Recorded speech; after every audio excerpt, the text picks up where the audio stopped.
Well, hello and welcome to another guest interview here on the Profit with Law podcast. I'm your host, Moshe Amsel, and today I have a treat for you.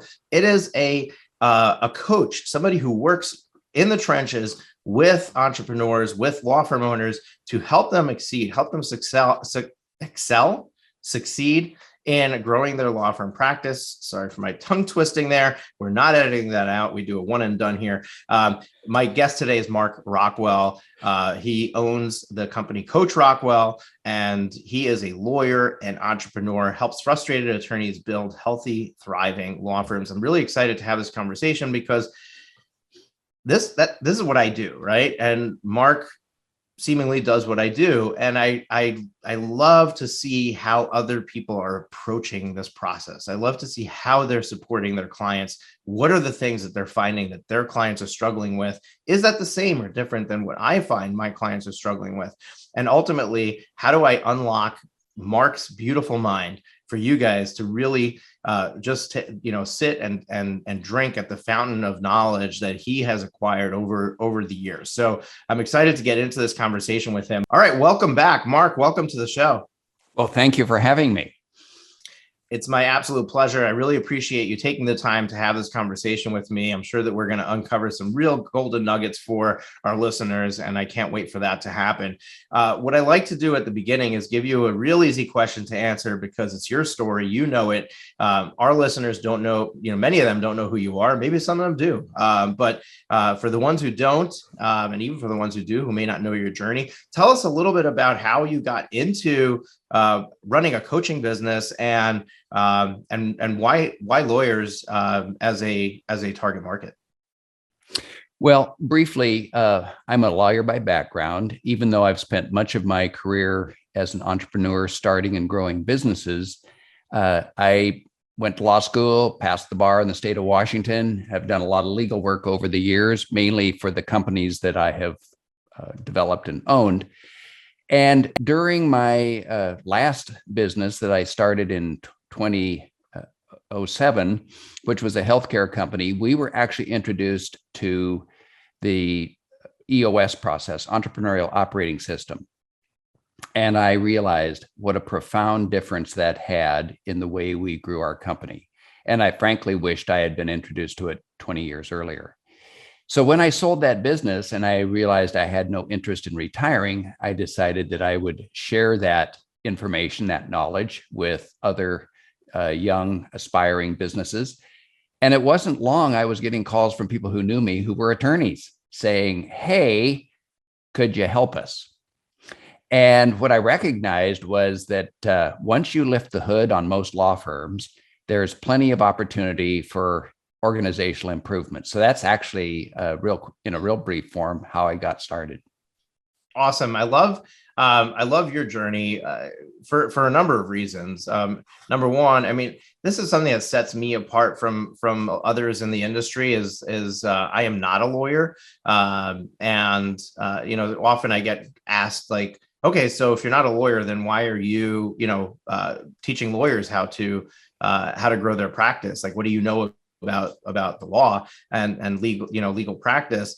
And, my response to that is, well, you don't have to be a lawyer to know how to run a business, but you do have to know how to run a business to make money as a lawyer, right? So, I love that you are both, right? You are a lawyer. You do have that insight into what is involved in the practice of law, but at the same time, you're also an entrepreneur. You've been in the trenches and building other businesses, not necessarily a law firm, but other businesses, and therefore you've learned the lessons. There's a lot of lessons that we learn as we grow our businesses, and there's one of my coaches always tells me, you can read a book on how to swim, and you can read it multiple times. You can be an expert at it. You could be asked every question possible on that book and score 100 every single time.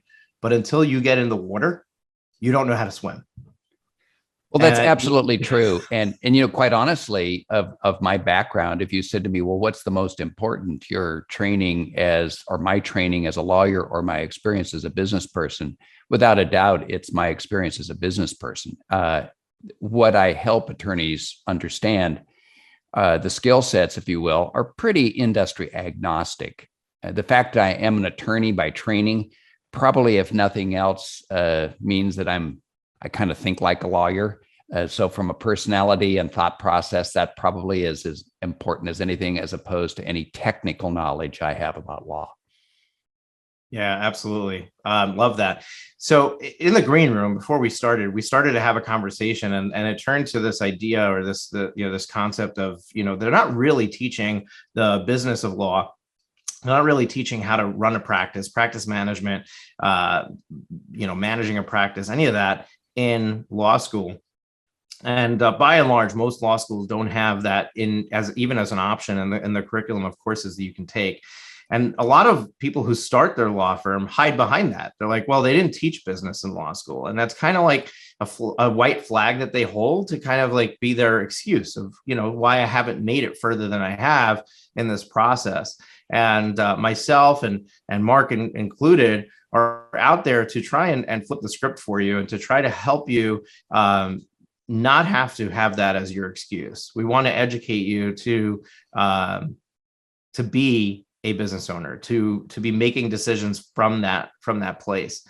And one of the problems that I find, and I think there's, when you're sitting on the outside looking in, it's easy to see the problems, right? It's easy to see where things are wrong.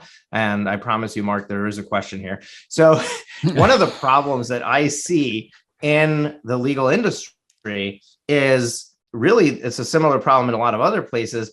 It's that today, in today's day and age, it's so easy to start a business. You can literally, for $100 or less, buy a domain name, put a website up there, get a phone number, and tell people you're open for business. And that's it. You're done. Like, you can go and serve clients. And because it's so easy to open a business, lawyers are starting a law firm with this assumption that all I need to do is put in the sweat equity and I will have the results from it.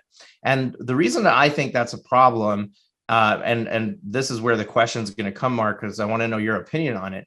I believe that a lawyer needs to view their position differently.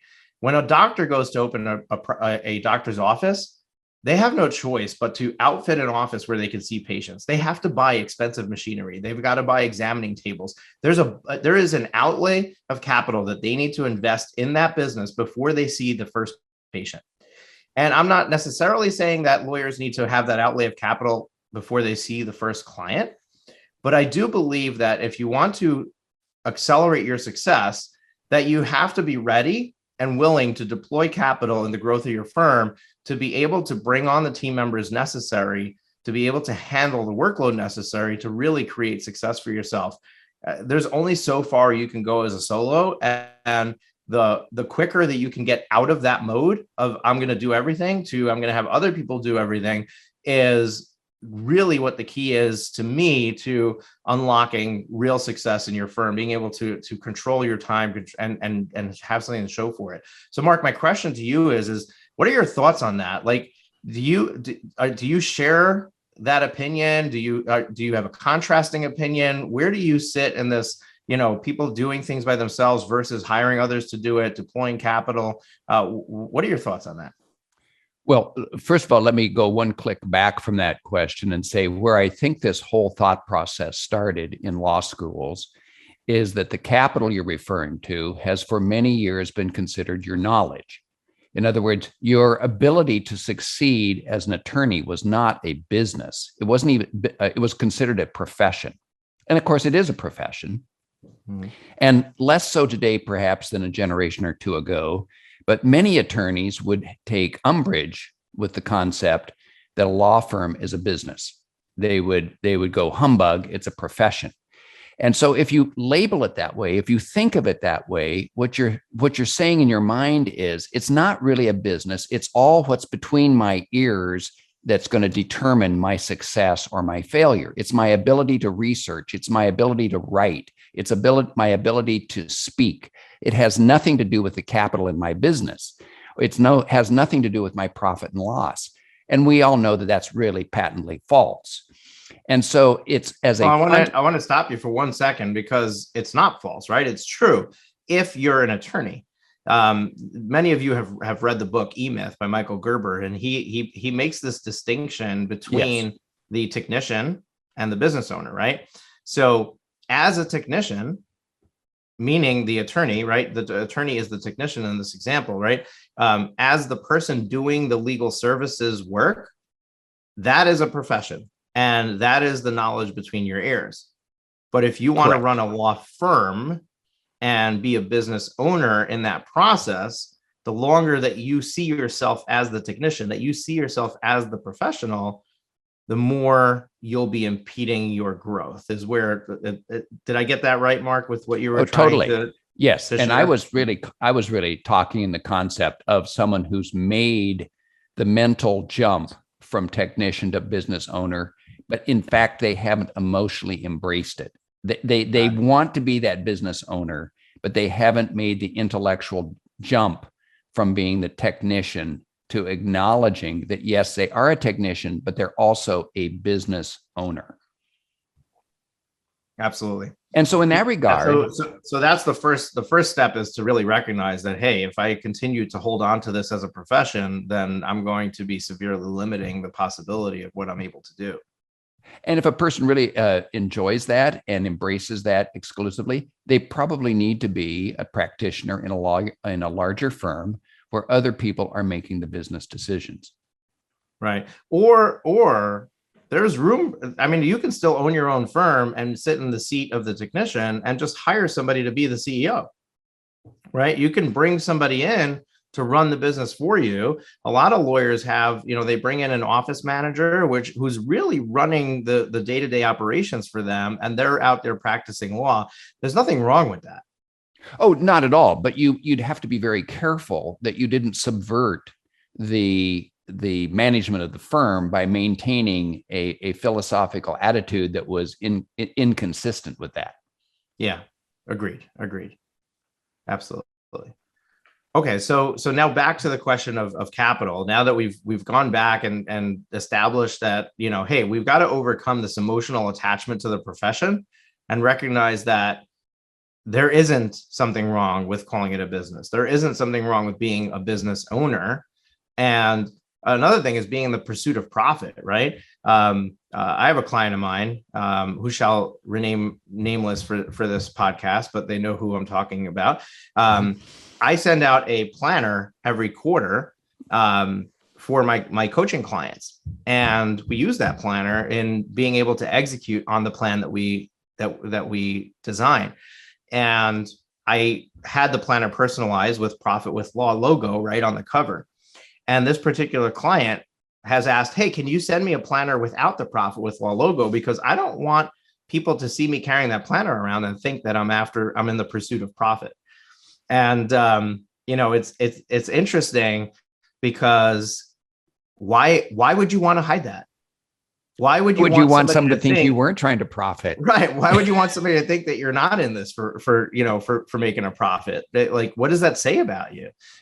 You really think that clients coming to your law firm are not expecting you to make money? In fact, the truth is most of your clients, or most of the clients, would assume that you're making probably far more profit than you actually are. As you and I were talking beforehand, many law firms are not profitable. And I can darn well promise you the clients don't think that.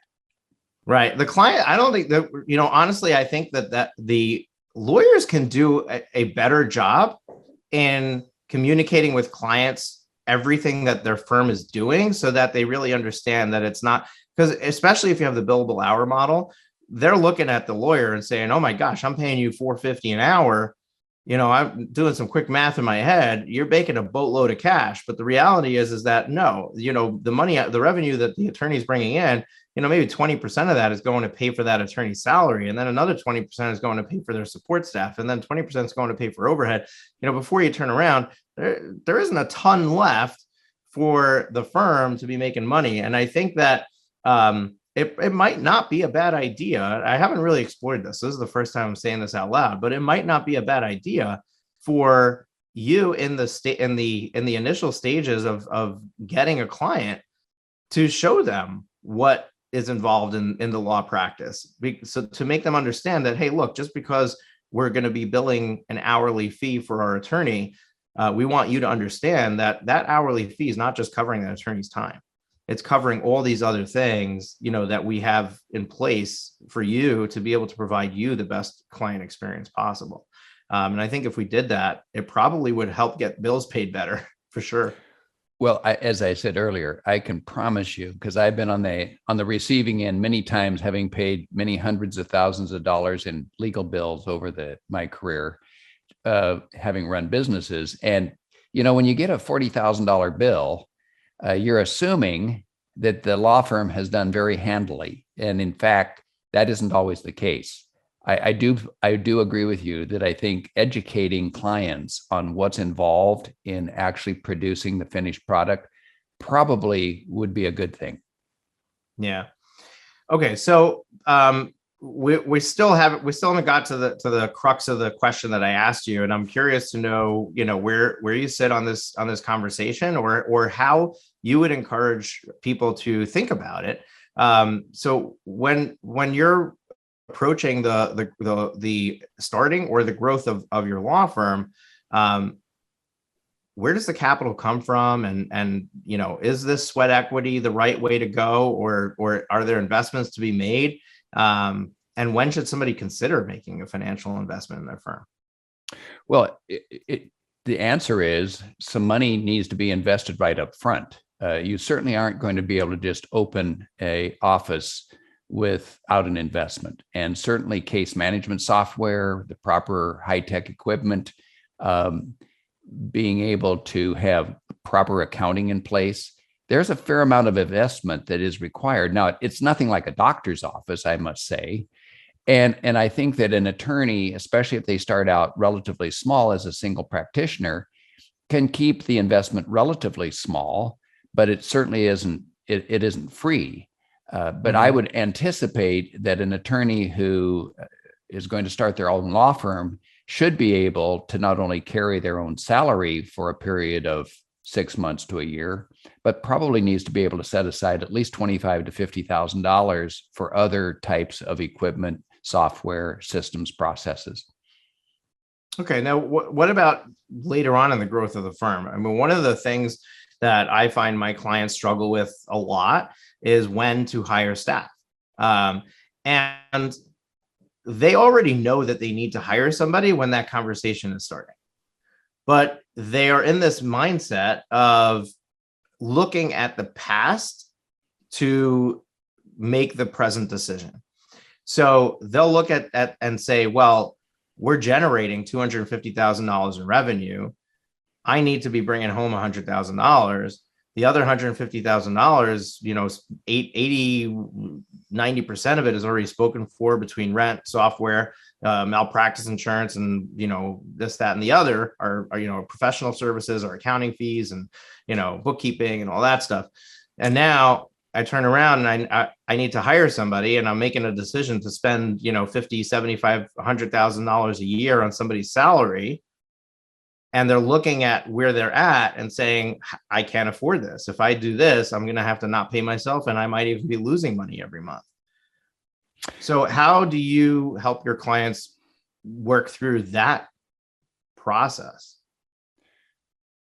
Fortunately, in an era of virtual, it is easier than it used to be, because an aspiring attorney has the ability to access online help that they probably would not have had access to even as recently as 3 or 5 years ago. And so having a virtual assistant can at least be a baby step in the process of offloading a variety of administrative tasks. A great little book, which you're probably familiar with, by Dan Sullivan, is Who, Not How. Mm-hmm, absolutely. And that is something that we all need to take to heart, because we all hear in the back of our mind our mother's voice saying, just learn to do it yourself. Why, you could just do that yourself. And so there is that voice. Plus there is the thought that, well, I can just do this. It'll only take 20 minutes. I can do this. It'll only take a half an hour. But the fact is, by the end of the week, we've spent 10, 15, 20 hours on a lot of administrative tasks that should be far better executed by somebody else. So I would encourage an individual to sit down early on in their practice and keep very careful track of how they're spending their time, particularly on how many administrative tasks are eating up time out of their week, which could be bundled and offloaded to somebody at a fairly modest rate, probably not more than $25 or $30 an hour, that translates to another 15 or 20 hours a week of billable time that attorney could be putting in. So I think it's a pretty clear trade-off once you start to do the analysis. Yeah. And I think that, the key part of what you just shared is the last part where you said, well, if you hand off this work to somebody else, now you've just unlocked 10 to 15 more hours of billable work. And somebody sitting in the seat will be like, well, I'm doing all the billable work now. My phone's not ringing off the hook. So I don't see where that billable work's going to come from. And I think that's the biggest mindset shift that needs to happen, is to recognize that the reason that you don't have that work right now is because you don't have the capacity. And subconsciously, there are things that you're doing in your business that you're not taking efforts in marketing. You're not working hard to close a sale. You're not calling people back after a consult because you don't have capacity to serve them. So you're going to put roadblocks in place to not get those clients. And the reality is once you have that additional capacity, now you can fill it. So you're gonna get those clients. Well, you're absolutely right. Yeah, you got to take it on faith that that's going to happen. And there is a certain amount of trust that you need to have in the process to make that happen. Speaking of VAs, one of the companies that we partner with a ton is Get Staffed Up. You can go to profitwithlaw.com/get staffed up to get more information. And Get Staffed Up has offshore VAs that are in your time zone, English speaking, well-educated individuals. And you can have a full-time VA for $1,850 a month. So, I mean, that's just an incredible asset that you can put into place. And I agree with Mark 100%. That's where you should be starting. You should be starting to hire from the bottom, from the least expensive employee, and hand off the least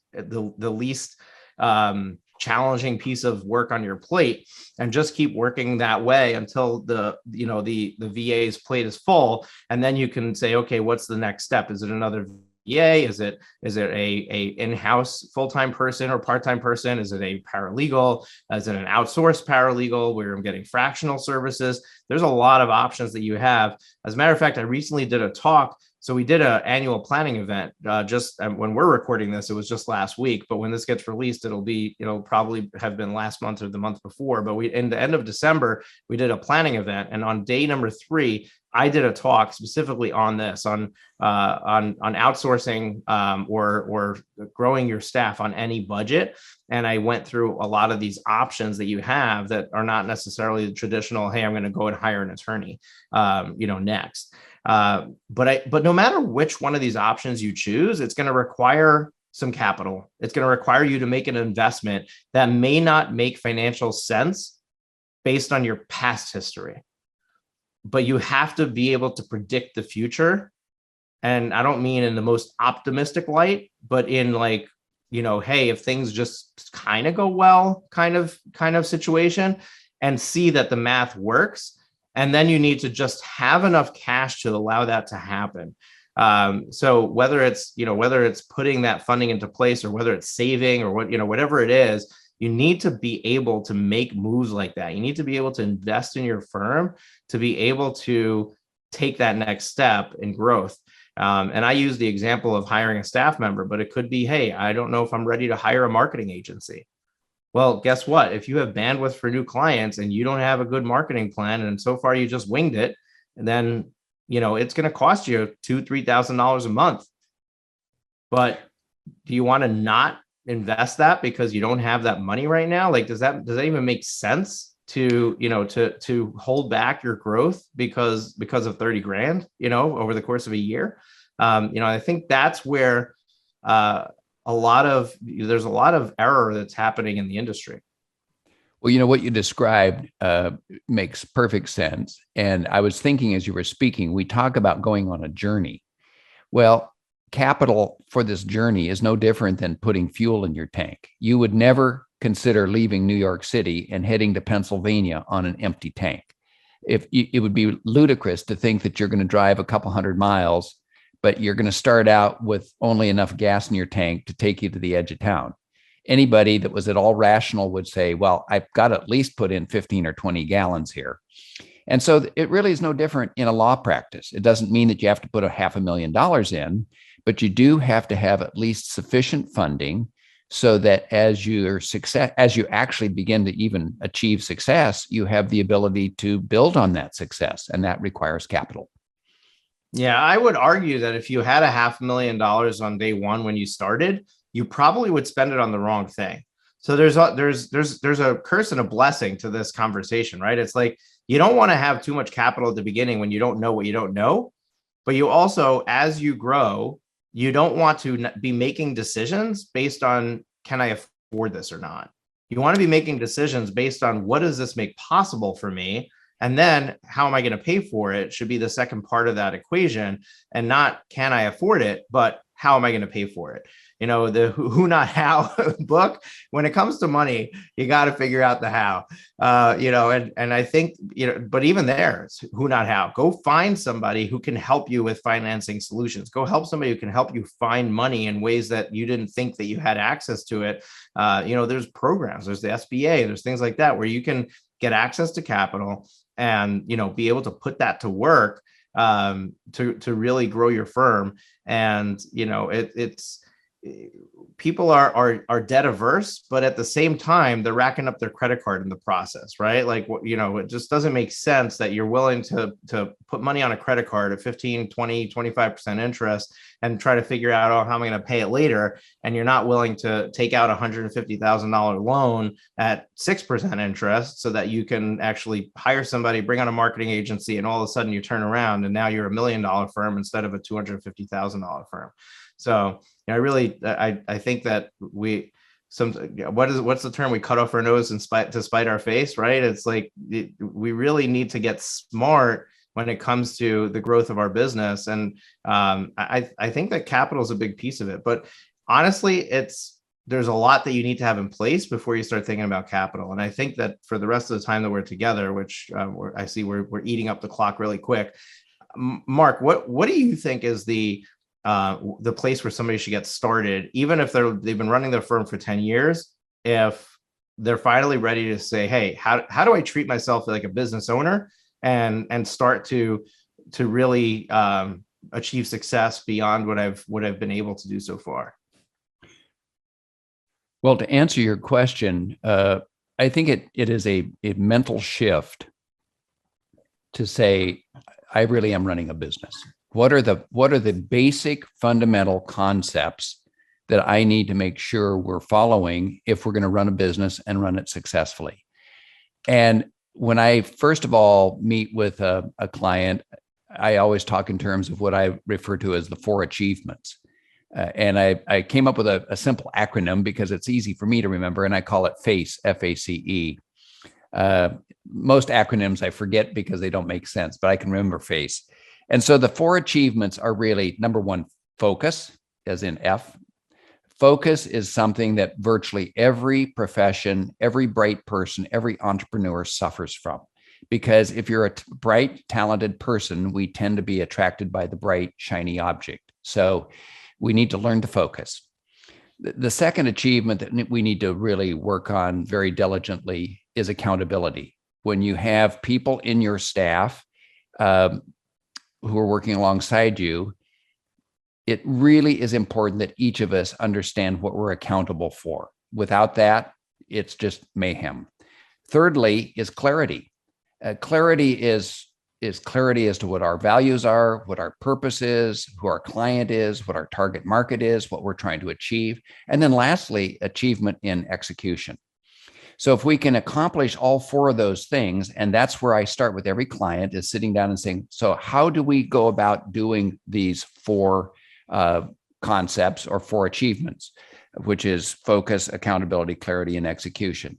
And then there are various fundamental subsets or principles that we walk through to help accomplish those four. And it really isn't that complicated, frankly, but it's a matter of acknowledgement that these are important and taking a step-by-step process.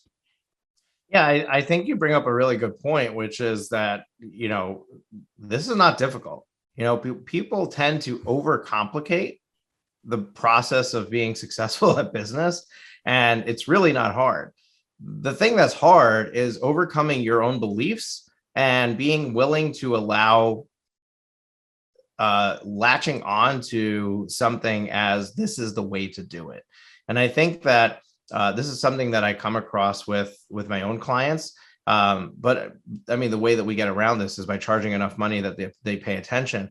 But the reality is that if you invest in a coach, if you invest in somebody to say, hey, look, I'm willing to learn something new, show me how it's done, you then need to buy into that process 100%.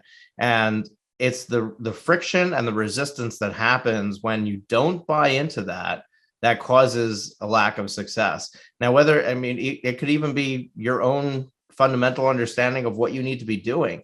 The problem is that, like you said, when, you lack focus because you're not sure that this is the right way to get to where you want to go. And therefore, every time that something else comes across, you're like, oh, maybe that's the way to do it. Maybe that's the way to do it. And all of a sudden you're jumping in 100 different directions. One of my business coaches, made this analogy and said, when you do that, you're just starting to build a whole bunch of bridges. What you need to do is build one complete bridge, or you never get to the other side. And you do that by not starting the next thing and the next thing and the next thing, but instead staying focused on one thing completely, learning from your results, even if they're negative results in your interpretation of them, but learning from that to make the next result a little bit better and a little bit better. And eventually that bridge gets completed. And now you've got a successful business. Now you can think about adding another bridge. And I think that, one of the best examples of this is practice areas. I can't tell you how many solo attorneys I run into that they're like in 3, 4, 5 different practice areas. You go to their website and it's like, oh my gosh, look at all the stuff that you do. And then you go to the About Us page and it's one attorney. You're like, what? It just doesn't make any sense. And the reality is that's the same thing. Your focus, you're disseminating your focus amongst so many different things that you can't do any of them well. And you can't possibly achieve real success when you do that. And how do you replicate that? Even if you become the master of all those different things, how do you then hire somebody else to do what you're doing? Who's going to come in the door and have all 5, 6 practice areas under their belt?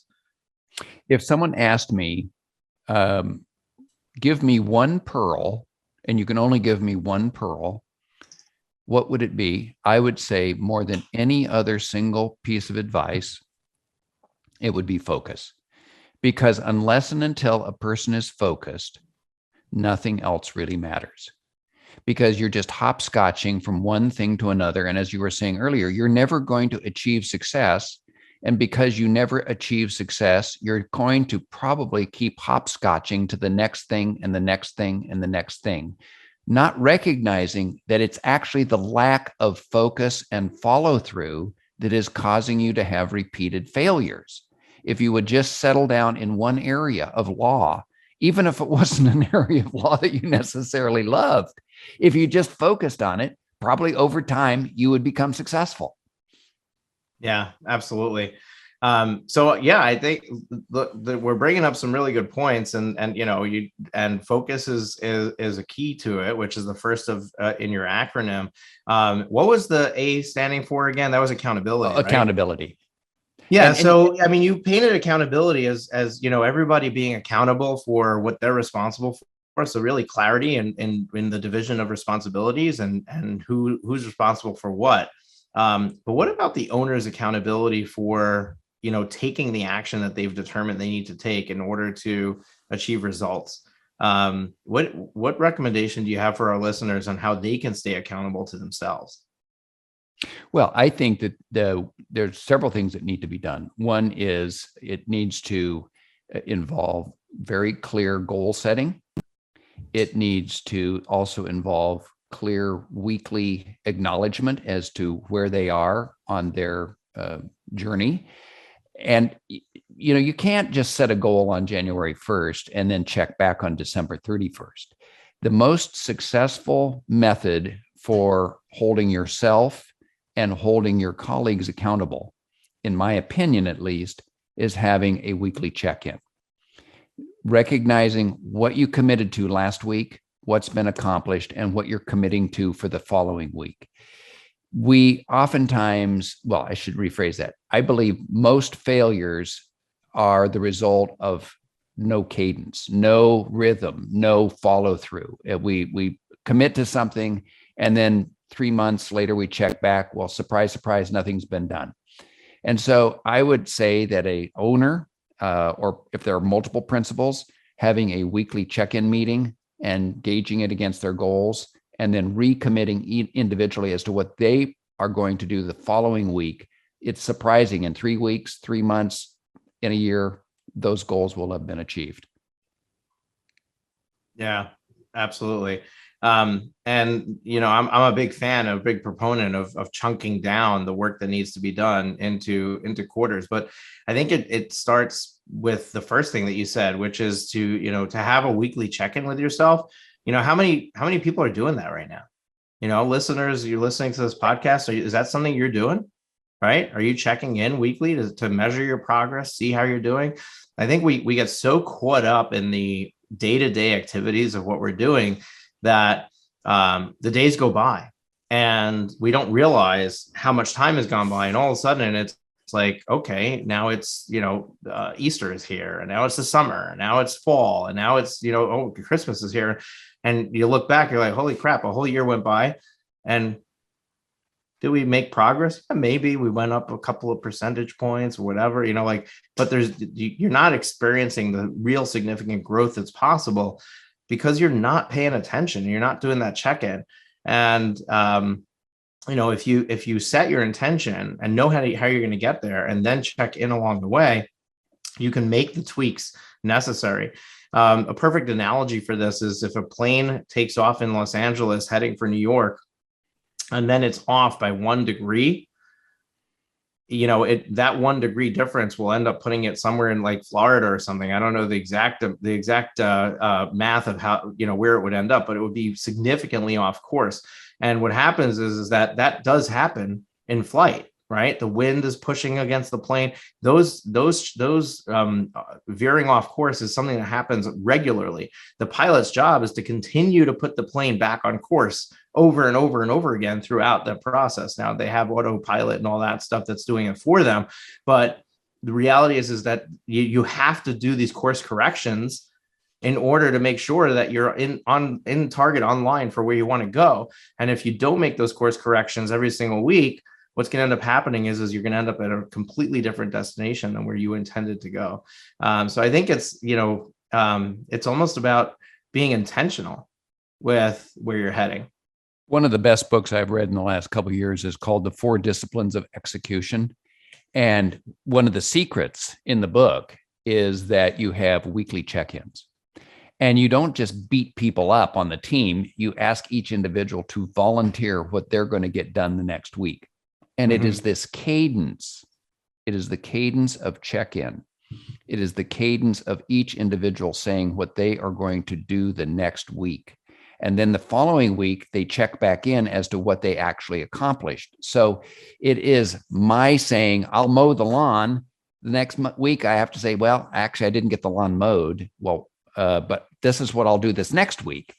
And so I am a real believer in that. And I know it works for me as well as other individuals.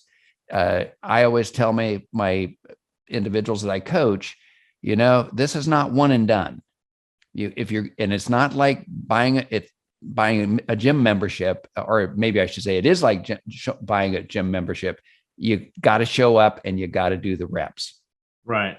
If not, then you're just supporting the gym financially, but you're not actually getting anything to show for it. You'll stay just out of shape as you were before. I love that. And it's so true. And I when we were running this planning event for the end of the year, I basically said, the goal of this event is not to create an annual planning event. It's just that naturally a new beginning is a chance for you to do some introspection and figure out what you're going to do next. I said, but ultimately what we need to do is we need to help you figure out how to continue to work on this throughout the year, so that you're not like the gym goer who's on January 1st, all gung ho, and I'm going to be here every single day. And then by mid-February, they're all gone. There's nobody to be found. Like, where'd they all go? And, that happens because you don't have buy-in to the process. You don't believe in the future result that you're trying to achieve. And if you ultimately believed in it and believed the process that you're taking would get you there, of course you would do it. Right? If I told you this is a surefire method to have the winning numbers for the lotto, all you have to do is do this every day for the next 365 days. And when you get to the end of it, you will win the lottery. Right? If somebody believed that, they'd be crazy to not do that every single day. The problem is that they're not going to believe it. They're going to doubt it. Or even if they believe it at the beginning, they'll be halfway through the year and they'll be like, I don't believe this is going to happen. What am I doing that? Why am I even doing this? And then they drop the ball, forget about it, stop doing it. And that's what we do in our business, right? You have to know where you're headed and how you're going to get there and believe it if you want to see success. Well, and to that point, it comes back again to the word focus. One of the things that most of us are guilty of is we take on too much. We think, well, in the year 2022, these are the 16 things I'm going to accomplish. When in fact, we'd be far better off to say, this is the one thing in the year 2022 I'm going to correct, or these are the two things I'm going to get done in 2022. If a person can focus their energy on two and not more than three major accomplishments, not more than three, and they have a weekly cadence to measure their progress, by the end of 2022, I would venture to say all three of those items will in fact be successfully accomplished. What we tend as humans to do is create a list of 30 things, thinking that somehow if we have this big lengthy list, some of those items will magically be accomplished. And yet, in fact, it so overwhelms us mentally that we don't accomplish any of them. Yeah, I absolutely agree with you 100%. And as a matter of fact, this is what I do with my clients, except that I do it by quarter, not annually. So we do have an annual goal, but then we look and say, okay, what is it going to take to achieve this annual goal? Oh, totally. What are all the major projects that we need to do? And then we don't want to take on more than 1 to 3 projects a quarter to be able to accomplish this over the course of the year. And I don't know who says this line. I use it all the time, but I don't give credit because I have no idea who's the one who said it. But we tend to overestimate what we can do in a day and underestimate what we can accomplish in a year. And this is really true because every day we start off with like, here's the 30 things I'm going to do today. And then you get to 2 of them and you feel really defeated. But at the same time, if you take one tiny little action towards this bigger goal, towards this bigger project every single day, and you do that consistently, all of a sudden at the end of the year, you get to look back and see, wow, look how far I've come. And I think that, that's really the key. It's like, it's when you take that focus and the accountability, you put it together and you start to take that action every single day. Look, I'm a big proponent of having a plan, right? You need to know where you're headed in order to be able to get there. Like, what action are you taking every day? What is it? Like, how do you know what that action is supposed to be? So there's some pre-work that you need to do in order to be successful with the focus and the accountability. Because if you're focusing on the wrong thing, then you're not gonna get to where you need to go. So, Mark, what do you do with your clients to help them plan and prepare for this? Well, I too approach it from a quarterly standpoint because you're right. Thinking in terms of something that is a year-long process is pretty lengthy and it can get lost midway. And so, chunking it down to quarterly goals and then monitoring the progress on a weekly basis is what I admonish. We generally have a 2-day planning session prior to the beginning of the year where we review the past year, our successes and failures, and talk about what our priorities are for the coming year. So you really kind of think in two elevations. One is, what do we want to look like at the end of the year? But also, how do we break that down into quarterly progress?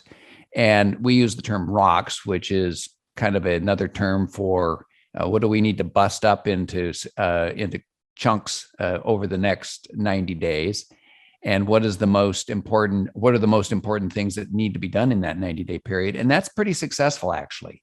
And also, if you really focus on what are the top 3 items, and of those top 3 items, what is the number one most important of the 3? It's pretty, if you approach it from that standpoint, what is the single most important thing we as a firm need to get done over the next 90 days? And you poll the group, it's pretty clear. It becomes pretty clear pretty quickly as to what that single most important item is. And yet, without that process, that single most important item is probably pushed to the side and ignored. Yeah, absolutely. We're nearing our end of our time. It's a great conversation. I wish we had more time because I feel like we're just getting started. But maybe we'll have you back, Mark, and continue this conversation again. We really uncovered a lot of important things for what somebody needs to think about when they're trying to grow their business. And it was less about actionable stuff and more about like strategy. Like, how do you stay the course? How do you keep moving in the right direction? And I think it's really important. I think it's a major key in unlocking your success, because one of the things that we need to do is we need to be making the time and the space in our calendar to be taking this consistent action, to be accountable to that, to be focused on it during that time. And, when you do that, I love that FACE acronym. I'm going to steal it from you. But when you do that, you're going to ultimately take the actions necessary to really create the growth that you're trying to achieve. So we covered some really serious and important stuff here for you guys folks today. And Mark has been really incredible in sharing his knowledge. Mark, I always close out the episode with a couple of things. And one is, what is the top piece of advice? If you had to choose one piece of advice to share with our audience, what would it be? And then second, if somebody wants to learn more about you, find out what it looks like to work with you, maybe ask, pick your brain on some way. Is there somewhere or some place that they can go to continue this conversation? Well, sure. So first of all, I'll answer the second question last.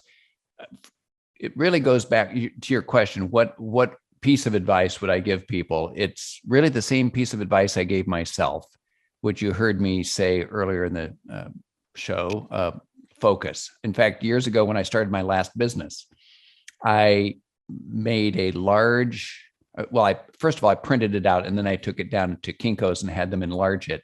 And it said, it's all about focus.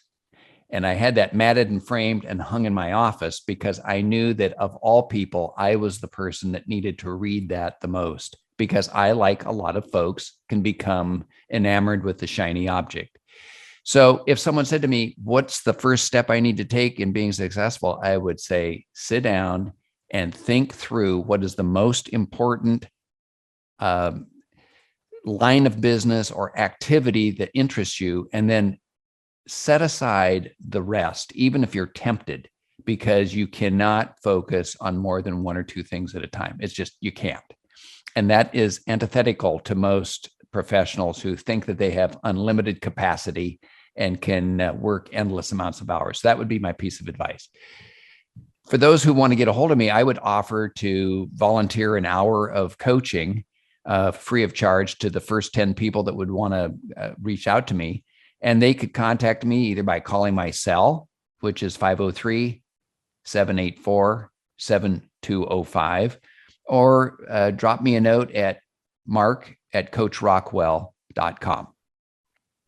Awesome, folks. So if you didn't catch that, you're out for a run, you're middle of washing the dishes, you're bathing the kids, whatever you're doing while listening to this podcast, we've got you covered. All of those links and especially Mark's cell phone number, we're going to put that out on the internet for everybody to see. That is going to be on our show notes page. The show notes might show up in your podcast player right below this episode, but if not, go to profitwithlaw.com/ and the number of this episode, and that'll take you straight to the show notes page. And there we'll link up everything that was shared, including the books that were mentioned. Links to those, you can go buy them on Amazon, as well as the email and phone number that you can contact Mark on. Mark, it's been an absolute pleasure having you here today. This is a great conversation. I really enjoyed it, and I'm sure that our listeners got a ton of value from it. Folks, if this is your first time listening to the podcast, we'd love it if you hit the subscribe button so you got notified every time we release a new episode. We're here twice a week, every Tuesday and Thursday. Tuesdays is me solo behind the microphone, sharing whatever is on my mind at the time. Thursdays, we have guests for you, and we bring amazing guests just like Mark to share their wisdom, their knowledge that they've gathered with years of experience, whatever they do, whatever their specific expertise is. And when you start taking little pieces of knowledge from each of these guests and putting them together, you will become an unstoppable force. And that's ultimately what we're trying to create here. We're trying to create profitable law firm owners, and in the pursuit of profit, we want you to embrace that profit is indeed where you're headed as a firm owner, and figure out how to accomplish that, how to scale your firm, how to grow it to the point where you're reaping the benefits, you're working less hours, you're taking home more money, and ultimately have what you envisioned you would have when you started out with your law firm. So until next time, we'll see you on Tuesday next week. Stay tuned to us. Come back, listen to us again. We'd love to have you. And go do what you need to do. One small little piece at a time with absolute focused intensity. Take care.